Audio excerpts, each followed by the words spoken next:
환율이 많이 올라서 좀 걱정입니다. 잘 그렇죠. 이해가 안 되거든요. 네, 맞습니다. 우리가 이제 가장 많이 실수를 하는 게 뭐냐면 의 상황도 함께 보셔야 된다는 게 환율의 핵심입니다. 그래서 환율이 어려운 이유가 하나만 보는 게 아니라 두 개를 다 같이 봐야 돼서 어려워요. 네, 오늘 강의 최고였습니다. 감사합니다. 네.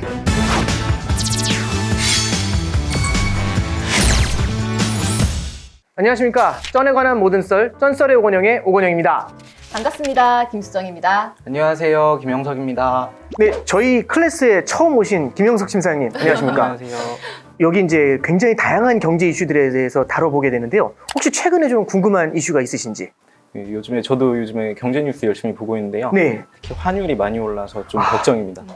네, 근데 환율이 이제 그렇죠. 예. 저도 은행에서 일은 하지만 환율이 언제 들어도 복잡해서 네네, 그렇죠. 잘 이해가 안 되거든요. 네, 맞습니다.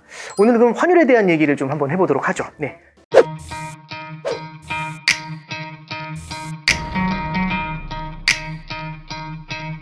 일단 들어가기 전에 그럼 요즘 이렇게 환율이 이렇게 많이 오른 이유가 뭘까요? 혹시 생각나시는 게 있으세요? 정확히는 잘 모르겠는데 미국이 금리 올려서 그런 거 아니에요? 예. 굉장히 큰 영향을 주죠. 한번 이렇게 좀 말씀드려 볼게요. 그러니까 어떤 하나의 현상은 딱 하나의 이유 때문에 그렇게 되는 게 아니라 여러 개의 이유가 복합적으로 작용을 하겠죠. 그 많은 이유를 다 설명해 드릴 수는 없는데 그래도 이제 큰 줄기들 몇 가지만 좀 잡아서 좀 설명을 드리도록 할게요. 환율을 볼 때 가장 중요한 건 두 가지입니다. 환율에는 성장하고 금리라는 게 굉장히 중요합니다. 첫 번째는 성장과 금리를 보자라는 게 첫 번째고, 두 번째는 환율은 상대 가치를 얘기합니다. 그러니까 원달러 환율을 보면은 1달러에 1,000원이다 라고 이렇게 이제 표시가 되죠. 1달러에 1,000원이라는 얘기는 우리나라 돈이 달러로 봤었을 때는 어느 정도의 가치를 가지냐 이제 이런 얘기가 되죠. 예를 들어서 달러가 강해지게 되면은 환율이 올라가죠. 1,500개의 원화를 줘야 1달러를 살 수 있어요. 만약에 원화가 강해지게 되면 500원만 있어도 1달러를 살 수 있습니다. 그러면 우리가 이제 가장 많이 실수를 하는 게 뭐냐면 원달러 환율이다 보니까 우리나라 한국의 상황을 가장 많이 보려고 해요.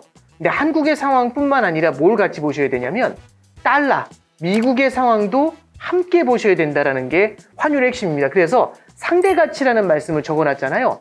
환율이 어려운 이유가 하나만 보는 게 아니라 두 개를 다 같이 봐야 돼서 어려워요. 그래서 첫 번째 우리가 볼 게 뭐냐면은 성장은 뭐를 의미하냐면 특정 국가가 강한 성장세를 나타내고 있다라고 가정해 볼게요. 그러면 전 세계 투자자들이 이 성장세에 투자를 해보고 싶어가지고 해당 국가로 밀려 들어오게 됩니다. 예를 들어서 미국에 투자하고 싶으면 밀려 들어오는 과정에서 원화를 팔고 달러를 사서 미국에 투자를 하겠죠. 그러면 원화를 팔고 달러를 사는 과정에서 달러는 강세를 보이게 될 겁니다. 그럼 아까 전에 1달러에 1,000원이었잖아요. 근데 미국이 한국보다 훨씬 탄탄한 성장을 보인다. 그럼 어떻게 되냐면 환율이 올라가겠죠. 이런 모습을 볼 수가 있습니다. 그럼 참고로 말씀드릴 지금 상황이 어떠냐면은 미국의 실업률이요. 사상 최저 실업률까지 거의 다 왔답니다. 3.6%라고 하는데 이 정도면은 반세기 최저다라는 표현을 쓰고 있죠. 코로나 이후에 나타났었던 충격을 거의 다 흡수했다라는 얘기까지 나올 정도입니다. 그러면 우리나라도 성장이 강하긴 하지만 미국 대비로는 이런 성장이 좀 약한 편이죠. 성장 사이드에서 미국과 한국을 비교했었을 때는 미국의 성장이 조금 더 두드러지게 부각이 되니까 요거는 달러의 강세 요인, 그리고 이걸 원달러 환율로 말하면 환율의 상승 요인이 되겠죠. 그래서 환율이 오른 이유 중에 하나가 미국의 성장이 탄탄하다, 이제 요걸 좀 첫 번째 볼 수가 있고요.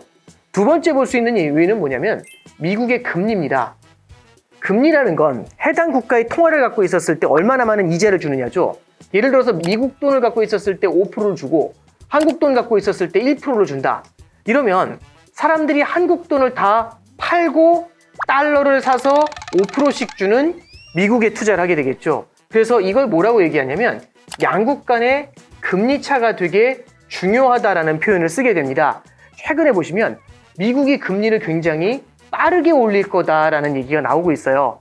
우리나라도 마찬가지로 금리를 인상하긴 하는데 미국의 금리 인상 속도가 훨씬 더 빠를 거란 얘기가 나오고 있습니다. 그러면 두 가지죠. 미국의 성장이 우리나라보다 좀 더 강한 것 같다라는 얘기, 미국의 금리 인상 속도가 우리나라보다 빠를 것 같다라는 얘기, 이 두 가지 요인이 합쳐지게 되면은 달러의 강세와 환율의 상승을 이제 설명할 수가 있겠죠. 잠시 요걸 통해서 그래프를 하나 보면서 좀 말씀을 좀 이어가 보도록 할게요. 여기 보시면 여기 요 파란 선이요. 요 파란 선이 미국의 2년짜리 금리입니다. 빨간 선 보이시죠? 빨간 선이 한국의 2년짜리 금리고요. 요 회색 선이 달러 원 환율입니다. 2021년도 1월, 작년도 1월 달 기준으로 봤었을 때 빨간 선하고 파란 선하고 차이를 한번 보시죠. 0에 가깝고 1에 가깝습니다. 둘의 차이가 1% 정도 벌어져 있죠. 양국 간의 금리 차이예요, 이게. 굉장히 차이가 많이 벌어져 있죠. 그런데 작년 말부터 시작해가지고 미국 금리가 우 하고 올라오는 게 보이시죠? 우리나라 금리도 올라가요. 빨간색도 올라가는데 빨간색이 올라가는 속도는 우 하다가 우 이렇게 올라가는 게 보이시죠? 그러면 이 둘의 갭이 지금 거의 붙었어요. 그러면 원래는 미국하고 한국하고 봤을 때 한국 금리가 월등히 높았는데 지금은 거의 비슷한 수준으로 온 겁니다. 그럼 미국의 금리 인상 속도가 빨라진 거죠. 그랬더니 여기 이제 어떤 일이 벌어지냐면 회색 선을 보시면 환율이 이렇게 쭉 올라오는 걸 보실 수가 있어요. 이게 달러의 강세를 나타내게 되죠. 그래서 지금 두 가지 요인을 먼저 말씀드렸습니다. 미국의 금리 인상 속도가 빠르다는 점, 그게 첫 번째고요. 두 번째는 미국의 성장이 굉장히 탄탄하다는 점 보실 수 있어요. 그리고 이제 세 번째 말씀드리면 한국이 원래는 우리나라가 무역을 굉장히 잘하는데 한국이 무역 적자를 내고 있습니다. 무역 적자란 얘기는 뭐냐면 무역을 해가지고 달러가 들어오는 것보다 달러가 나가는 게 보다 크다는 얘기죠. 그럼 우리나라에서 달러가 부족해져요. 그럼 달러 값이 올라가겠죠. 그래서 무역 적자도 하나의 요인이 된다고 볼 수 있고요. 한국하고 이제 수출 경쟁을 하는 일본 엔화 있죠. 엔화가 굉장히 약세를 많이 보이고 있습니다. 엔화가 약한데 우리나라 원화만 강하잖아요. 우리나라 수출이 굉장히 어려워져요. 그래서 엔 약세도 우리나라 원화 약세, 즉 환율 상승 요인으로서 우리가 해석을 할 수가 있겠죠. 이런 점들이 지금 환율에 영향을 주고 있다. 이렇게 정리를 해서 말씀을 드려볼 수가 있을 것 같습니다. 무역 적자가 발생한 특별한 이유가 있을까요? 무역 적자라는 말 자체가 좀 불안하게 느껴집니다. 네네. 이게 우리나라가 원래는 구조적인 무역 흑자국이라고 해요. 구조적인 무역 흑자라는 게 뭐냐면 웬만하면 흑자라는 나라라는 뜻이거든요. 근데 이제 이례적으로 요즘 이제 무역 적자가 나니까 말씀하신 대로 언론 보도도 되게 큰일이 난 것처럼 그렇게 얘기가 많이 나온다. 좋은 건 아니지만 한두 달 무역 적자 난다고 해가지고 우리나라가 뭐 흔들리거나 그런 건 아닌데 다만 환율에 영향을 주는 건 팩트예요. 그러면 우리나라 이제 무역 적자가 나타난 원인에 대해서 한번 잠깐 좀 생각을 해보는 거죠. 그러면 무역 적자라는 건 뭐냐면 수입이 수출보다 많다는 겁니다. 그러니까 이제 그렇게 하면서 이제 달러가 빠져나가게 된다는 건데 우리나라는 어떤 걸 수입을 많이 하냐면 우리나라는 에너지를 순수입하는 나라예요. 그래서 국제 유가가 되게 중요합니다. 자, 여기 보시면 빨간 선이 환율이고요. 그 다음에 파란 선이 국제 유가입니다. 파란 선 국제 유가가 요게 작년 초 2021년도 1월만 해도 얼마 정도였냐면 50달러보다 조금 낮은 수준에 있었어요. 근데 그게 지금 얼마 와 있냐면은 100달러가 넘어 있습니다. 그러면 유가가 거의 2배 뛰었죠. 퍼센트로 따지면 거의 100% 올라간 겁니다. 근데 문제는요, 우리나라가 원유를 수입할 때는 원유는 달러로만 결제가 돼요. 그럼 원유를 사기 위해 가지고는 달러를 구입을 해서 원유를 사야 되는데 여기 보시면은 빨간 선이 달러 원 환율이라고 말씀드렸잖아요. 이게 작년 초에 얼마 정도였냐면 1,090원 정도 했어요. 1,090원 정도 되는 게 지금 얼마까지 와 있냐면 1,220원이 넘어 있습니다. 130원 올랐나요? 10% 이상 뛴 겁니다. 그러면 작년 초에는 국제유가가 한 1배럴에 50달러였거든요. 얘를 1,090원에 수입했던 거예요. 근데 지금은 얼마냐면 국제유가가 100달러인데 환율이 1,220원입니다. 그죠? 그러면 일단 여기서 더블 뛰었고 여기서 10% 이상 뛰었죠. 그럼 당연히 이 동그라미 숫자가 별표보다 훨씬 더 크겠죠. 우리나라에서 빠져나가는 지불해야 되는 달러가 훨씬 더 높아진 겁니다. 이게 그래서 우리나라 수출이 무너지거나 그런 건 아닌데 수입 물가가 너무 많이 올라가면서 이렇게 해서 이제 무역 적자가 나고 있다라고 해석할 수가 있겠죠.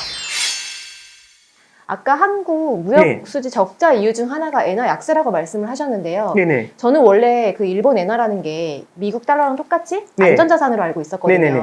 근데 요즘 헤드라인 보면은 뭐 엔화 약세 굴욕 이런 식으로 네. 되게 많이 되어 있더라고요. 네네네. 이렇게 엔화가 하락하는 이유가 뭐예요? 엔화도 하락하는 요인이 정말 많은데 첫 번째 그냥 간단하게 말씀드리면 일본도 에너지 순수입국이에요.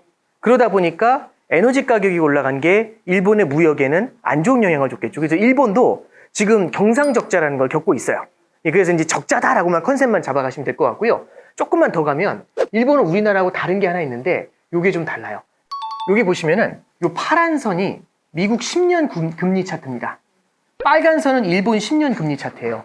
일본은 금리가 올라오는 게 너무 싫어가지고 경기 부양을 해야 되거든요. 아예 10년짜리 금리를 0.2% 위로 올라오지 못하게 눌러놨어요. 재작년 초부터 2년여 동안 올라오지 못하게 해놨어요. 근데 미국은 그런 게 없어요. 우리나라도 마찬가지거든요. 금리가 올랐다 내렸다 올렸다 내렸다 하겠죠. 그러면 최근처럼 미국이 금리를 인상한다라는 얘기가 나오잖아요. 그럼 어떤 일이 벌어지냐면 금리 인상합니다 하면 미국 금리 이렇게 올라가요. 근데 일본은 어떻죠? 올라가야 되는데 따라서 올라가 줘야 되는데 으악 하고 여기 막혀버리게 되죠. 으악 하고 막혀버리면 어떻게 되냐면 이 둘의 금리 차가 커지게 돼요. 그러면 일본 엔을 갖고 있으면 정말 낮은 이자를 받고 달러를 갖고 있으면 있을수록 더 많은 이자를 받죠.